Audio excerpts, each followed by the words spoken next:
All right, good morning. I'm doing a little behind the scenes thing. I wanted to let you know about some updates that are going on. Lots of updates. I'll try to squeeze it all in as relatively small form as I can. Number one, I had a live on YouTube without going simultaneously live on TikTok for the first time. That went pretty well. On TikTok, I was starting to develop a big audience. Well, not a big audience, but I mean, I had a regular close to 100 people coming in. On TikTok, I had taken a while to build that up. It used to start in the 25 range, 20, 25 people, and I was kind of like, wow, there's nobody here. But now it's, up to 100, and now I have to start over essentially on TikTok, or YouTube. Now, YouTube typically had only about 3 to 8 people at best watching on YouTube.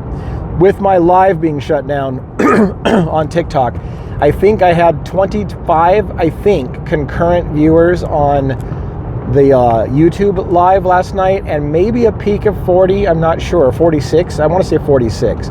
But anyways, I felt like it was 20-something regular, and they watched for a longer time, a much longer time than my typical videos. So that was steps in the right direction for my channel.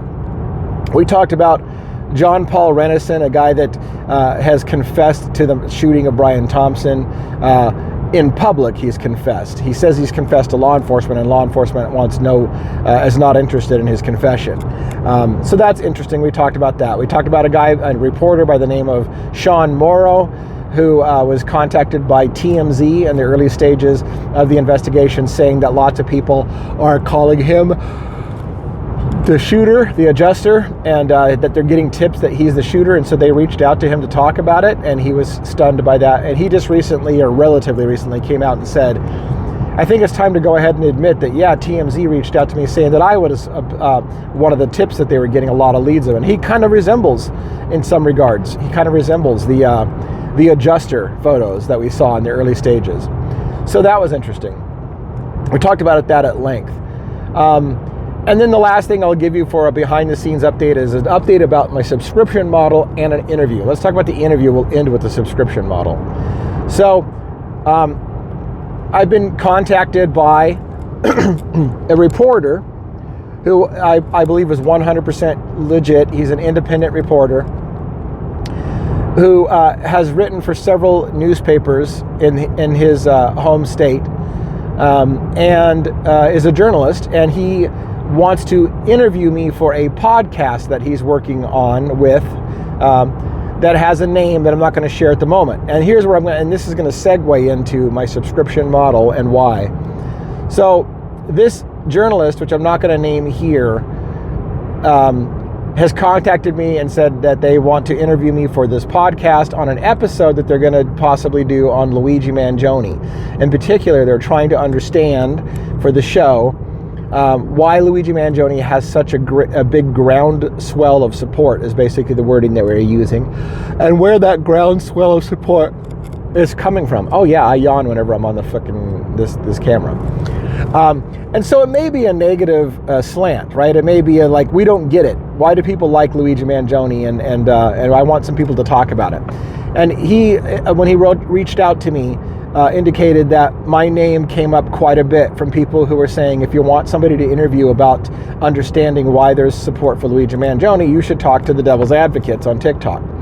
And so he reached out to me and said, hey, your name keeps coming up, and would you be willing to do an interview to talk about your explanation of why so many people are supporting Luigi Mangione. So I'm going to have an opportunity to do that on Monday with this reporter, this journalist, and it may or may not get aired on a nationally syndicated, whatever you want to call it, podcast. Now, why am I being vague about it? One, I don't know how I feel about telling you the reporter's name or the podcast name, because it's a work in progress. He may not want people to know until they decide whether or not they want to air it, right? So he's going to interview me, and depending on how that interview goes and whether or not he likes me and whether he feels that I have something to say and whether his audience will be interested in it, it may never air. And also, it may be a controversial subject for this particular podcast. And they may be, I don't know if we want everybody and the dog to know that we're even thinking about doing a podcast on Luigi Mangione. And so, out of respect for this journalist, in this public format where anybody could look it up, I don't want to mention his name where it's searchable, and I don't want to mention the podcast name where it's searchable, and I don't want to act like I'm bragging that I'm going to be interviewed by this podcast, because we don't even know if it's going to happen. It's a reporter who's asking and supposedly had got it cleared with his partners to go ahead and have this interview with me. So, it's a work in progress. But again, my understanding of the business would be that this is all pre-stage, right? This is all pre-podcast.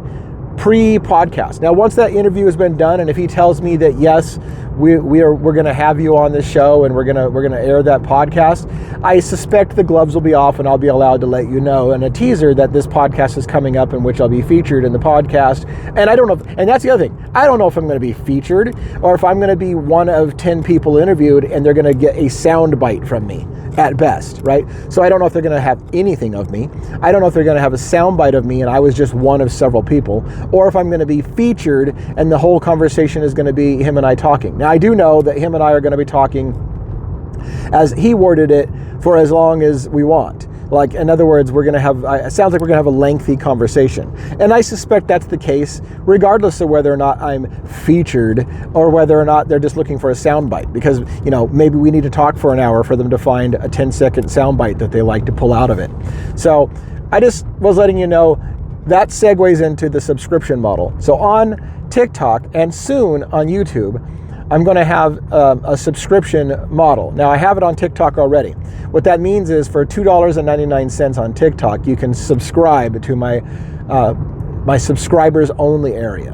And I feel like there's a whole whopping 2 people in my subscriber area on TikTok. But that's almost direct money to me, right? So like in TikTok and YouTube, eventually advertisers might pay me indirect money because I've got an audience and they want to be able to put an ad in front of my audience's face from time to time. This is how it especially works on YouTube. So if I get a big enough audience on YouTube, then advertisers will break in every so often with a little commercial, and they pay me a little bit of money for allowing to put their commercial in front of my audience. And I don't have to pitch anything to people. I don't have to beg people for money. I don't have to ask them to subscribe for money if I don't want to. I don't have to do any of that. And I don't have to hold up a can of Coke and say, buy this can of Coke. I don't have to do that because it's just commercials. It's how television works, right? When you watch CNN, they have commercial breaks to pay the bills. And you watch those commercial breaks. So you get free content, but your free content comes with every so often you're going to have to watch a commercial. And this is the way business has run for a long, long time. And that's the way I'd preferred it to be too. I don't want to charge people money necessarily, but yet I want to be able to make a living a little bit if I can as well. So that's where I'm going with all that. So this has been longer than I wanted on this video, but let me explain the subscriber model. So on the subscriber model in TikTok, a couple of people are actually paying personal money to hear behind the scenes content. And for them, I have given the name of the reporter and the podcast that wants to interview me in more details, because I think it's an extremely small group of people. It's just 2 people, and they pay for the right to have inside information. So I've never been told I can't tell the name of the reporter. I've never been told I can't tell the name of the podcast. That's my own personal feeling about, man, maybe they don't want me bragging about being on a podcast we're not even sure if I'm going to be on. So I'm not going out there to the public, if you will, for free and telling everybody, hey everybody, I'm talking to so-and-so from such and such podcast. But if you pay money to have insider information, that's the kind of thing that I'm giving subscribers. It's like, hey, this is the guy's name, this is how he contacted me, this is what we're talking about, here's what the process looks like for those who are interested in what that kind of stuff looks like. How does a podcast reach out to somebody? What does that conversation look like? Those are the kind of things I think that are legitimate paid subscriber worthy stuff. It's not necessarily interesting to everybody, but the people who pay money to hear inside information might be interested in how the inside information or how the inside workings of this business, if you will, goes, and how TikTok and social media and all that kind of stuff works from an insider's perspective. So that's what that's about. So where am I going with that? This is almost like level 1. YouTube, my behind the scenes, is like level 1 of subscriber content. It's free to you. It's only available if you want to watch personal stuff about me and behind the scenes stuff. It's not really my more polished stuff for the wider audience. That's level 1, and you're getting it for free. Level 2 is where you pay a small amount of money to get even more exclusive content. And my difficulty right now is finding out what to give for free versus what to give to a smaller subset of people who want to know about me personally, and that's what you're getting here, and what I would charge for to give a small subset of people really exclusive content. I believe in giving the content for free, but I also know that there are a certain number of people who really like what I'm doing and want to support it. And as one person said, I paid for your subscription not because I was going to get some kind of special inside information, but because I believe in what you're doing and I want you to be supported. And so that means a huge amount to me. So anyways, that's my little tidbit. I'm about to be able to add subscribers on YouTube. What does that mean? So there's a metric on YouTube. When you reach 500 subscribers and 3,000 watch hours, you get to open up level 1 of monetization, which is basically I can now ask for gifts, I can receive gifts, and I can ask for subscriber-only content that people pay for to see. It sucks. It's not my model. I don't want to beg for money. I don't want to ask for money, and I don't want to do those things. I might say, hey, you're getting all this great content for free, but if you want some additional things, here's the kind of stuff that I would do in the subscribers only area. I might. If I can find a way to do that where I don't feel sleazy and dirty doing so, I will do that. Because I want to be able to support myself. My wife is kind of putting pressure on me to go back to work because she's not sure we can afford for me to be retired right now. And I'm telling her, I need time to build this channel. It takes time. I need to have a good size audience before I can start even potentially making passive income. So we're in negotiations. Wife's putting pressure on me to go back to work. I'm not sure I can continue to do a full-time job. This is a full-time job for me. I'm doing social media constantly, YouTube, TikTok, doing research, watching documentaries, interacting with people, making videos, editing videos, learning how to do studio lighting and all of that. This is a full-time job for me, make no bones. I'm just getting paid nothing for it. And so I'm very close on TikTok to getting the level 1 where I can get subscribers.